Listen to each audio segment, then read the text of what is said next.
Welcome back to my mental health and crime channel. My name is Huda London. This is the case of Nicola Bulley, was reported missing on the 27th of January. This is for entertainment purpose only. Please like, share and subscribe. Welcome back to St Michael's on Wire. We're bringing you a special programme this morning, 3 weeks to the day since Nicola Bulley disappeared. Incy is with me, as you can see, bitterly cold this morning, as it was that day. It was really cold that Friday, the 27th of January. It was, a winter morning. It was muddy here, as it is quite often actually, but this is a route, covered by many dog walkers, and it's a route that Nicola Bulley took pretty much almost every day. We saw some CCTV images from her front house. A Ring doorbell showed her leaving the house, putting the dog Willow, her daughters into the car. She then set off around 10-minute journey from Inskip, dropped her kids off at school, and then went on her daily routine of taking Willow for a walk, and she would end up around here. That morning she was on a Teams call with her company that she works for as a mortgage advisor.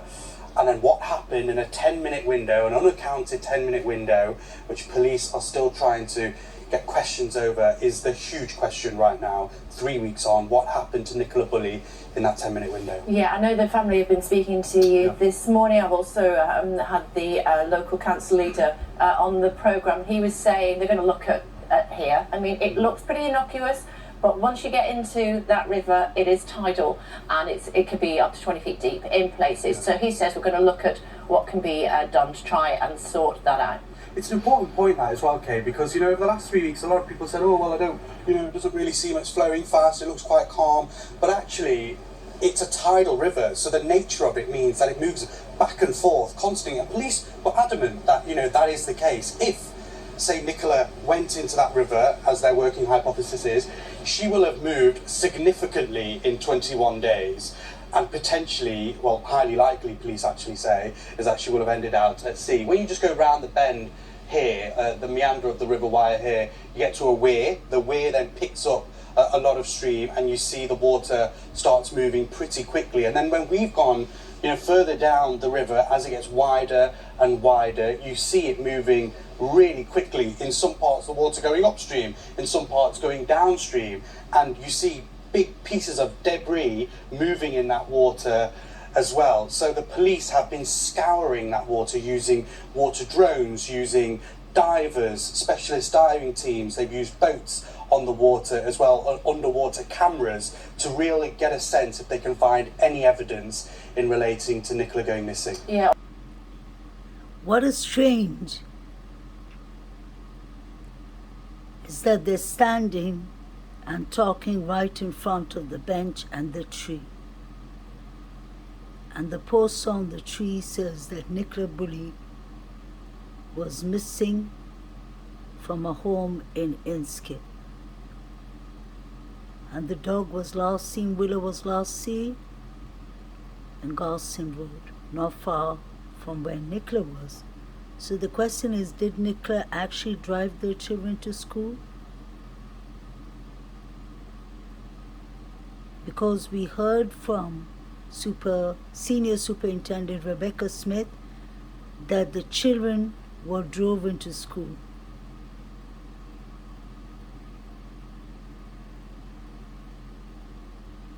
How could they be giving us a different timelining when it clearly says the post on the tree was put on Friday, the day Nicola went missing? That is when people's brains are fresh. You always remember a scene, locations, people, if an incident happens, the first couple of hours. But within a couple of days, timelines, memory, recollection, everything fades away. So why would Lancashire please put up this poster and put it in Garson Road, and they have the same poster near the Rowan Waters Caravan Park? They had so much time to take it down if this was the wrong timeline. The timelining is definitely something to question. Households have had to employ private security because people have been trying their doors, knocking on windows, and there's been an awful lot of interest in what is happening here. We've just had a statement from Lancashire's Police and Crime Commissioner, that is Andrew Snowden. He says, first and foremost, my thoughts remain with the family and friends of Nicola Bulley, and I'm thankful for all the efforts of the officers, staff and partners who continue to work tirelessly on the search for Nicola. The investigation into the disappearance of Nicola is under the direction and control of the Chief Constable. The unprecedented, we haven't heard from him by the way, the unprecedented media and public interest in this case, whilst welcome for appeals for information, is challenging for the family and friends of Nicola and officers and police staff dealing with unsubstantiated rumours and speculation on a daily basis. I'd like to thank all members of the public who provided helpful information to Lancashire. Nicola went missing on the morning of Friday the 27th of January. And since that time, we have done an unprecedented amount of work on the investigation. Lancashire Police, I think it's the constable, if I'm not wrong, clearly said that Nicola went missing early Friday morning. But he hasn't mentioned the time and the place. This was when, after Superintendent Sally Riley already told us that Nicola went missing 9:15 at the River Towpath. But the poster was put up immediately, and that says missing, Nicola Bulley missing from home in Inskip. That's the poster up on the tree. Is to find Nicola, to bring her home to her family and give them the answers they so desperately need. The investigations involved a dedicated team of more than 40 detectives.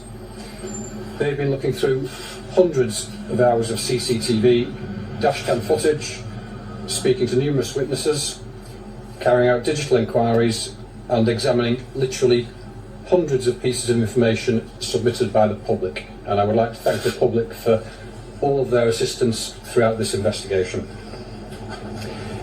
There are also dozens of other officers and staff who have helped in the investigation, searchers and reassurance for the local community in St Michael's. We've involved a range of specialists, both locally, regionally and nationally.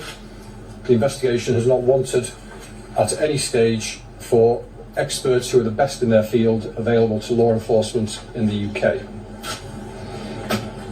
I would emphasise that it remains the case there is no evidence to indicate a criminal aspect or third-party involvement in Nicola's disappearance.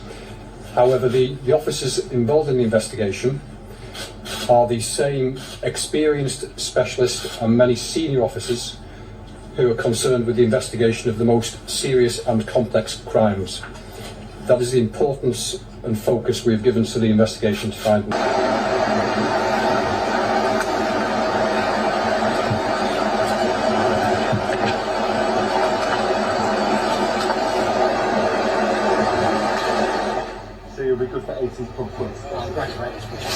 Underwater search unit with us, so we've got another dive team to back up the police, and we got a really specialist bit of kit, high frequency side scan sonar, which we've got a very high hit rate. I was the first to bring it into the UK in 1999 and sort of pioneered the use of it over here, so I can find anything with that, and if Nicola is here, I'm happy that we will find her if she is in the river. So, what is your message today to people watching this who will share your anguish, they'll share the family's anguish and their desperation that perhaps things are narrowing down now in terms of getting Nikki back? What's your message?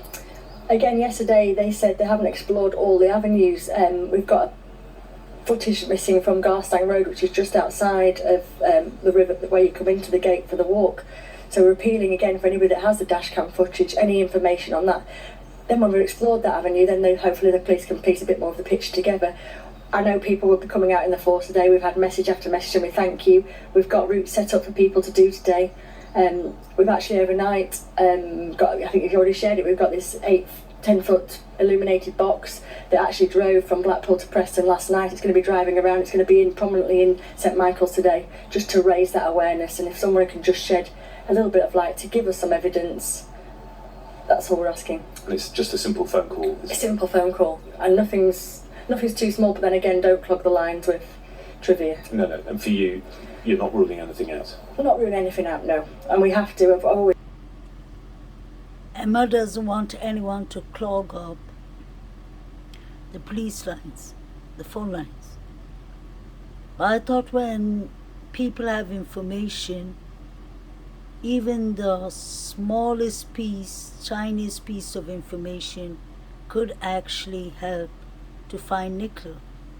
So instead of Emma motivating people, she's discouraging them to call the police with evidence. And she's been doing that in almost every interview she has done so far. And that is concerning for me. I don't see any empathy, no tears, nothing. And I'm talking about each and every interview with Emma. But I agree with Emma, Nicola's friend, in one thing. When she says that there's no evidence to point out to one theory, one hypothesis that Nicola fell in the river.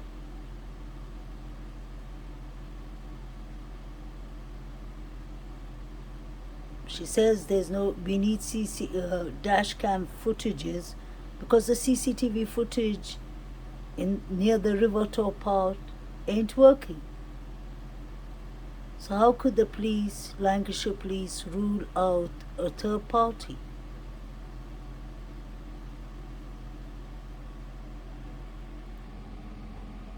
Please pay attention to the CCTV screenshots that Emma White sent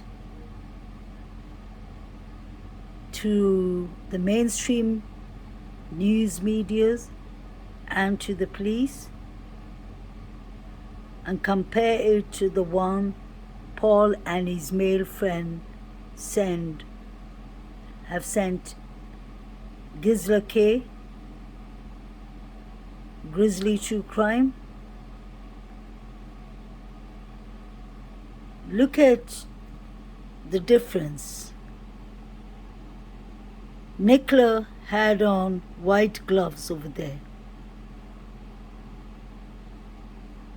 She had a bottle of water in her hand, but she didn't have that on the CCTV footage with Grizzly K's one.